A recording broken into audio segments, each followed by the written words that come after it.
Welcome once again to the Ash and Ed podcast, and a really big show today. Plenty of segments coming, Ash. Really excited about it. Ed, we need an intro song. I'm playing this, okay? Well, you can't. You can't play that. That's copyright. I know that was the theme song for your wonderful show, Ash Williams, I've Done Some Bad Things. But that is copyright music, even though it's played off a tinny old... Oh, no, it's from my keyboard. I'm playing it. Because you bought the keyboard, I'm playing it. It's an original track. No, it's not an original track. Anyone who's been to my comedy show knows that I play that song.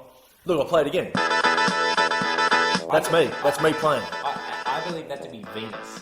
I'm your Venus. And I think that makes it copyright music, which means you can't do it. We have to have our own...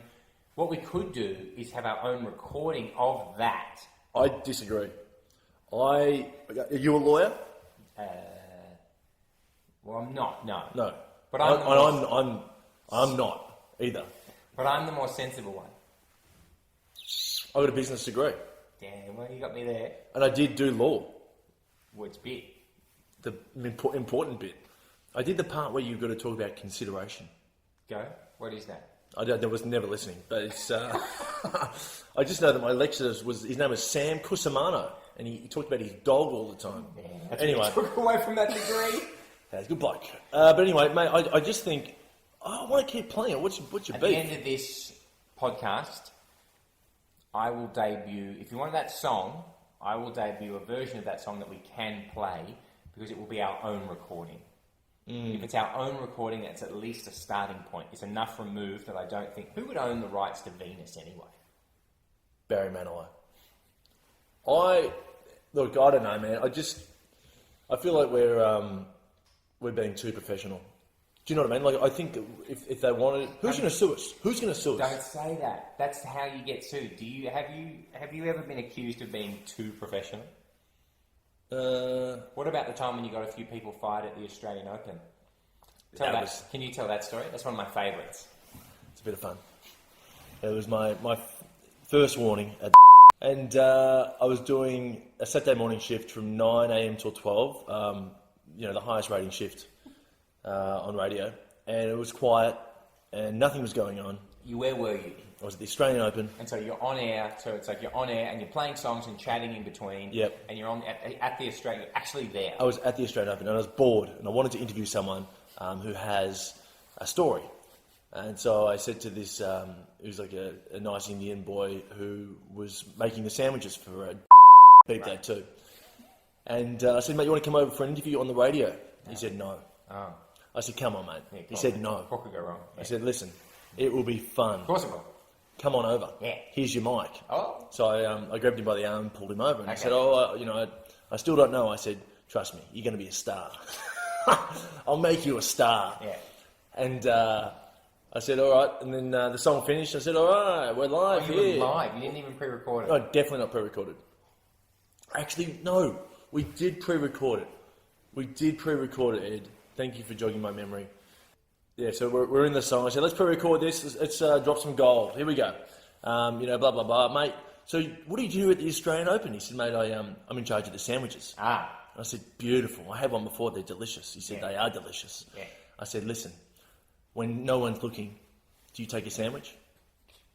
He said, no, I would never do that. I said, come on. No one's looking. Okay, you're starving. Okay, we know they're delicious. Do you take a sandwich? No, it's against the rules. Absolutely. I said... And you left it there and you said, thanks for your time. No, I said, come on. Okay, just picture this. No one's watching. Okay? You're the boss, yeah? You're starving. You want a sandwich. You take a sandwich. Yeah, I take a sandwich. He said, yeah, I take a sandwich. And how did he say it? And I high-fived him. Oh, you high-fived him. And then... a lot of fun. I said, beautiful work. I said, there you go. All right, Australian Open. So not much tennis was mentioned. No, I said, come get a sandwich, and Great. and while you're here, watch some tennis. Great. Did you think anything else of it? I just thought it was like a bit of fun. I thought I'd win an ACRA or something. I thought I'd win some award, being an ACRA, or can you win a Walkley? A journalism award for that? Well, someone might turn it into a book. Yeah, exactly. Oh, you'd think so. You'd think so. Yeah. And so then got on with my life, and I saw him getting walked out about half an hour later. What do you mean walked out by who? By his boss. and I waved to him, thinking that like he was getting promotion. Good luck. I'll send you the clip for your reel. Yeah. And our boss at the time At the radio station. At the radio station called me and said, "What happened this morning?" I said, "Nothing. It was a great shift." "Did you hear it?" It was really, I felt like it was vibing. He said, "Look, that poor Indian guy's been fired. Oh, Jesus. And he'll never work in the sandwich industry again." Oh, Jesus. But, And then weren't they all on about how you jeopardised the sponsorship with the station and stuff? Weren't they on and on about that as well? no, that was another thing. I was on fire. That week at the Australian Open, I was on fire. I got two ball kids marched out as well. How'd you do that? I do hope that no one from the Australian Open is listening. Because I did some good work there this year I know you on did. Channel 7. Very good work, yeah. I'm back in the mix. Some of the sandwich interviews, man. Oh. So then I got another call from our boss at the radio station saying, "What happened with the ball kids?"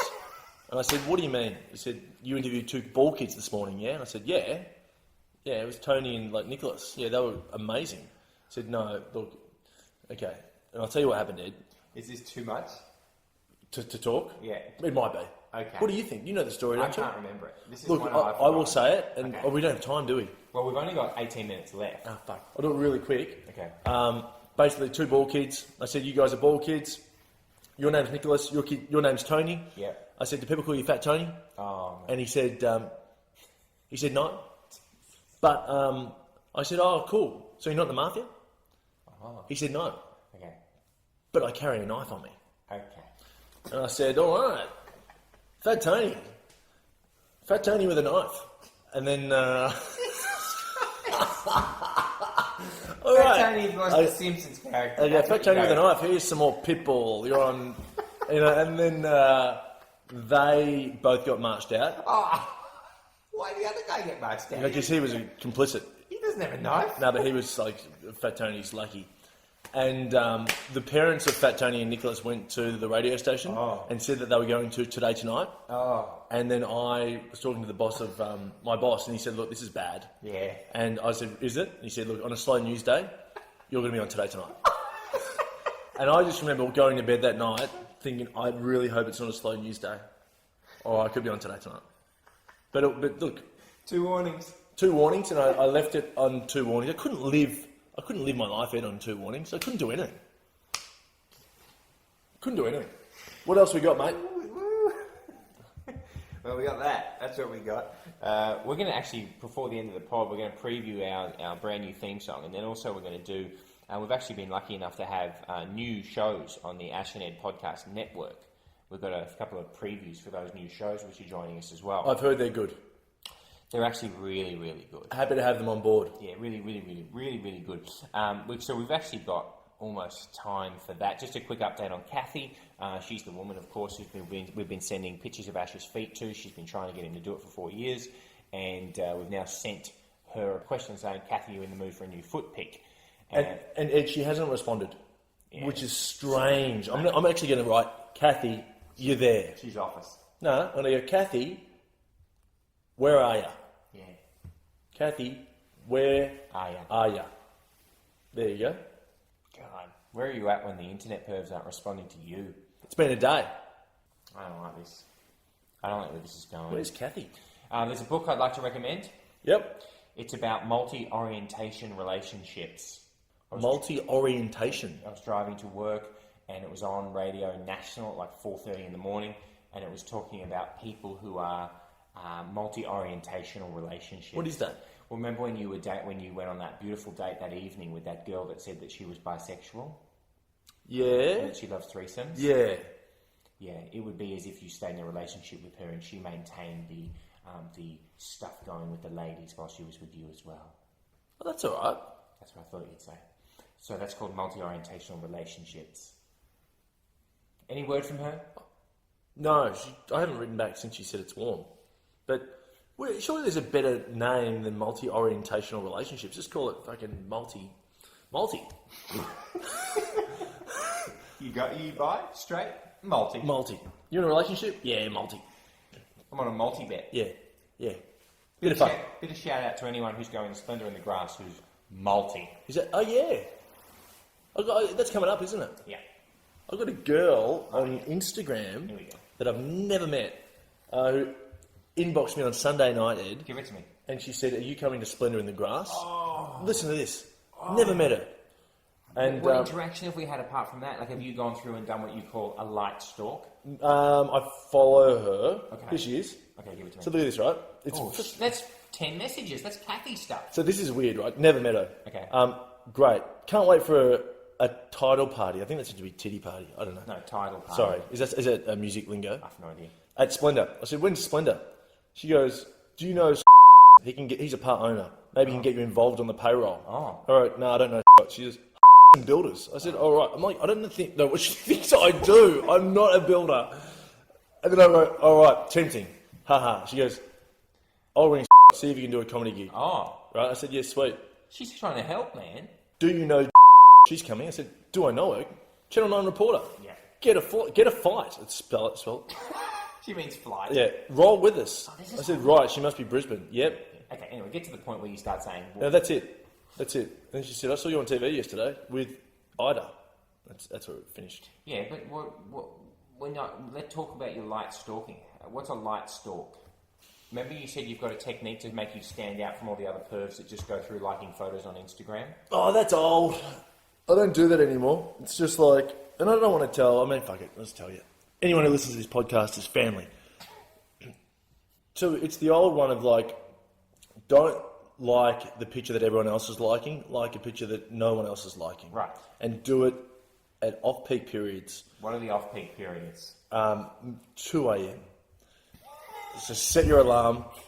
It's worth it, trust me. Set your alarm, get up. Now, when you say the pictures that other people aren't liking, what are the types of photos on Instagram that everybody likes? You know, they're like a bikini pic or, they're on the beach. Yeah. So go and like a picture of a tree or a glass of milk or a chair and just like it and then comment saying, nice chair. I guarantee... Is that a way to stand out from the crowd? Yeah, that's romantic. That. Have you ever had a Tinder, Twitter, Instagram triumvirate? Have you ever had a girl that you've met, that you've followed on Twitter, Insta, and found on Tinder? Yeah, and Tinder, no. And Facebook? What, so I've got them on all four? Yeah. Usually the missing part of that is Tinder. But I've I had to meet a girl or, find her from... Find my family?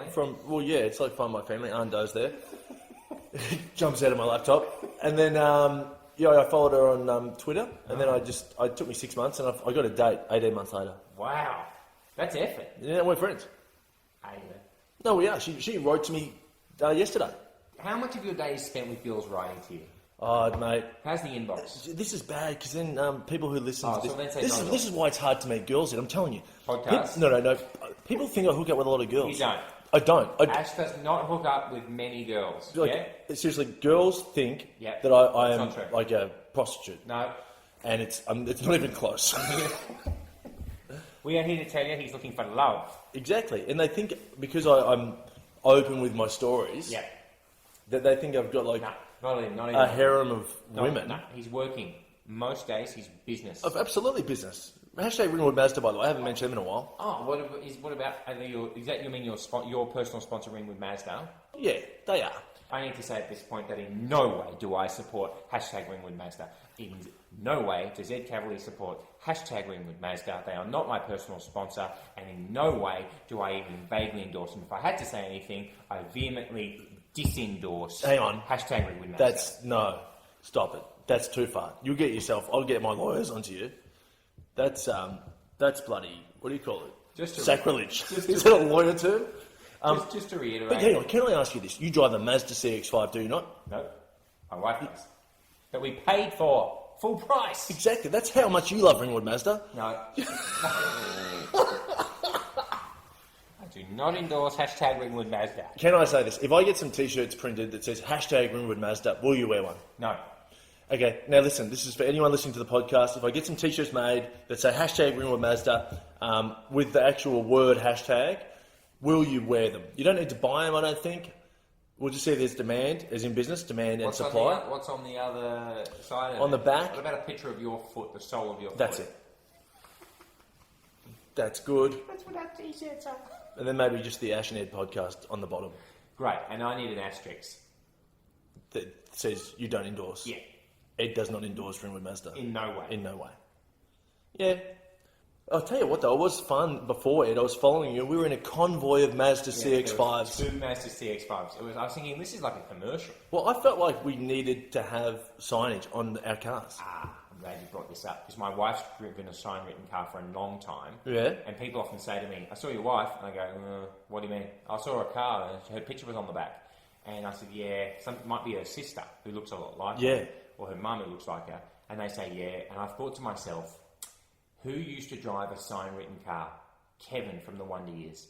When he had the Chinese, he got the car, but it had to have the Chinese restaurant on the side of it, the big dragon. Oh, wow. Yeah, it's a great way to claim it on tax. Sometimes you see a big Mercedes-Benz truck. Yep. Not a truck, a four-wheel drive, and then very small at the bottom, and it'll say like Costa's Plumbing. Yeah, or Courier. Yes, that's the scam they're trying to run. For Jim Courier.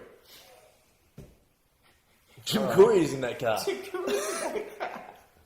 Wow, Jim Courier. I saw him this morning too. What the fuck? A Toyota Starlet, 2000. Wow. I saw him in a Proton. We hope you enjoyed Ash and Ed. We'll be back soon. There's some details on that possible campaign for the film. I finished the teaser, the little thing that we shot with our mystery actor for the film. I finished all of the post-production, so that will be going up very soon as well. Where are we going to put that? YouTube. Yeah, but we put the teaser too from YouTube, but put it on our Facebook page. Yes. So right. You can see it there. You can see it on Ash and Ed podcast on all your social media platforms. Right. We're getting there, mate. And the live show is coming, but we should say, when are we going to reveal the nature of our live show? Once we lock in a venue and date. Okay. So, incidentally, if you're listening to this and you might have a venue... 50 seats I want. 50 seats. I want it to be a ride in there. Yeah, it's going to be 50 seats. Yeah, we want it to be crazy. It's going to be good. We're excited. This is going to be like... Yeah. Woodstock. I reckon it will be. With more acid. There's a bit... Yeah. It'll be like Woodstock coupled with... Jonestown. Jonestown coupled with Landing on the Moon.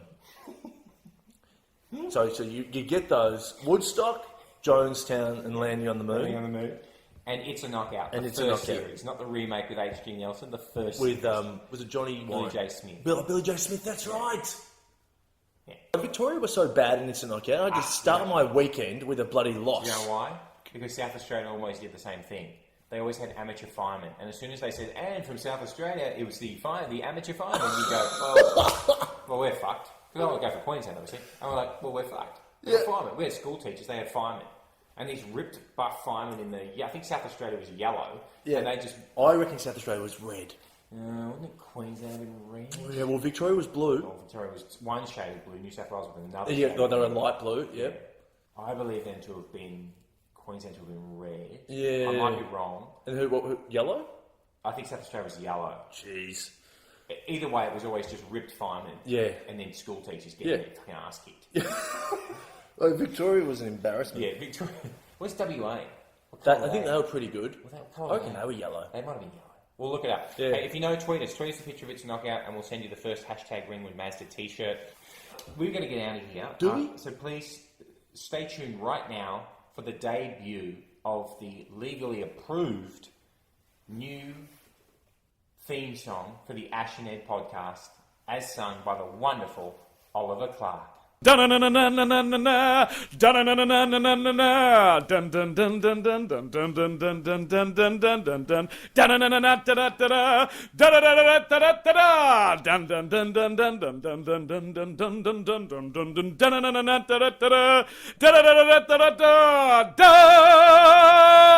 thank you. And the singer of our fantastic new jingle, which is keeping us out of the courts, is one of our favourite singer, entertainer, comedians, our very good buddy, Oliver Clark. Ollie Clark, thank you so much for being a part of the Ash and Ed podcast experience. Ah, what a pleasure to be here. And what a pleasure to sing your intro theme music for today.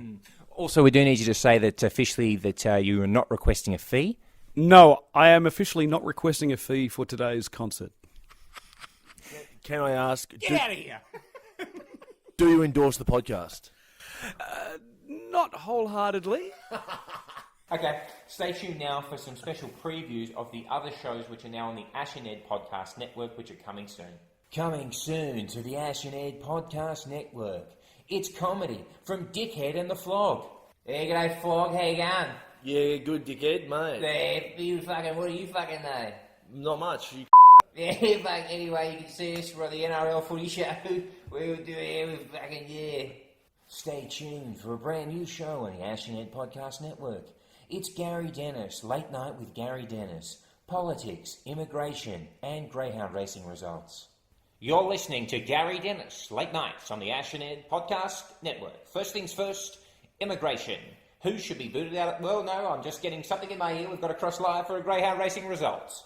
Gary, we're live here at Doomben. The dogs are about to go. We've got more than usual. We've got 35 to 50 dogs and one of those cages. So I don't think we to hold 5 dogs. They're off. All right.